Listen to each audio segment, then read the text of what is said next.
बंद पड़े मंडई बियर का निर्माण कार्य होगा शुरू। जमीन अधिग्रहण का कार्य जल्द किया जाएगा पूरा। जहानाबाद पहुंचे जल संसाधन विभाग के सचिव ने दी जानकारी। जिले के डीएम और इंजीनियरों के साथ की बैठक। जहानाबाद जिले के हुलासगंज फल्गु नदी में मंडई गांव के पास 18 साल से अधूरा पड़े बियर निर्माण का कार्य फिर से चालू होने की उम्मीद जग गई है। मंडई बियर के कार्यपालक अभियंता और जहानाबाद डीएम अलंकृता पांडे के साथ जल संसाधन विभाग के सचिव संतोष कुमार मल ने इसको लेकर बैठक की। संतोष कुमार मल ने डीएम और विभाग को सारी अड़चनें दूर कर निर्माण कार्य फिर से शुरू करने को कहा है। वर्ष 2006 में मंडई बियर निर्माण कार्य शुरू किया गया था, जब प्रारंभिक लागत 34 करोड़ रुपए थी, जो बढ़कर वर्तमान समय में लगभग 125 करोड़ रुपए हो गया है। अब तक इस निर्माण कार्य में 4 संवेदकों को बदला जा चुका है।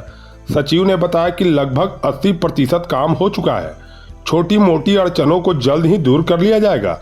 उम्मीद है कि अगले साल तक किसानों को इसका लाभ मिलेगा। देखिए, आज तो हम जो आए हैं वो विशेष रूप से हमारी एक काफी बड़ी योजना है, बंधुगंज मोदनगंज में पड़ती है, जिसको मंडई बियर परियोजना के नाम से जाना जाता है। उससे लगभग 4-5 हजार हेक्टेयर क्षेत्र में सिंचाई होने की पोटेंशियल है और अनेकों प्रखंड और नालंदा जिले में भी उसका लाभ मिलना है। लेकिन वो कतिपय कारणों से प्रारंभ होने के बाद से पूरी नहीं हो पाई है। बीच में उसमें कुछ रिवीजन भी हुआ, फिर बीच में कुछ भूअर्जन की समस्याएं आई हैं। काफ़ी काम पूरा हो गया है, लगभग 80% के आसपास भूअर्जन को जोड़ लें तो व्यय भी हो गया है। लेकिन कुछ क्रिटिकल जगहों पे कुछ स्ट्रक्चर बन पाने में कुछ भूअर्जन की समस्या आई तो बाधा हो गई और ये लेकर के काम अभी बचा हुआ है, वो योजना चालू नहीं हुई है। तो हम अभी जिलाधिकारी महोदया के साथ इस संबंध में समीक्षा कर रहे थे।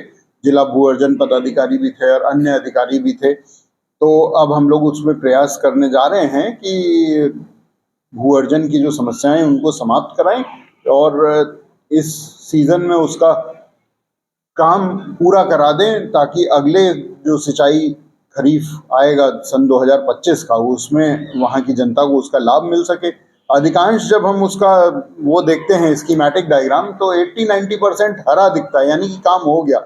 लेकिन 20% का काम ना हुआ होने के चलते, कुछ हेड रेगुलेटर का हिस्सा न बनने के चलते, कुछ हिस्सा एफ्लक्स बांध का नहीं बना है और कहीं कहीं नहर के बीच के हिस्से नहीं हुए हैं, जिसके चलते लाभ नहीं मिल रहा है। तो यही फोकस है कि इसको हम समाप्त कराएं। अभी हम लोग बंधुगंज जाएंगे भी और वहाँ साइट पे भी जा करके कैसे जल्द से जल्द काम पूरा किया जा सकता है, भूअर्जन की समस्या कैसे निपटाया जा सकता है, इसके लिए कोशिश करेंगे। सर, आप यहाँ के भौगोलिक स्थिति से परिचित हैं। यहाँ जो नदियाँ हैं वो सूखने के कगार पर, तलहटी में बहुत सारा गाद है, जिसकी वजह से नदियाँ मृत प्राय है। सिंचाई विभाग की तरफ से उन नदियों को लेकर कुछ योजना है?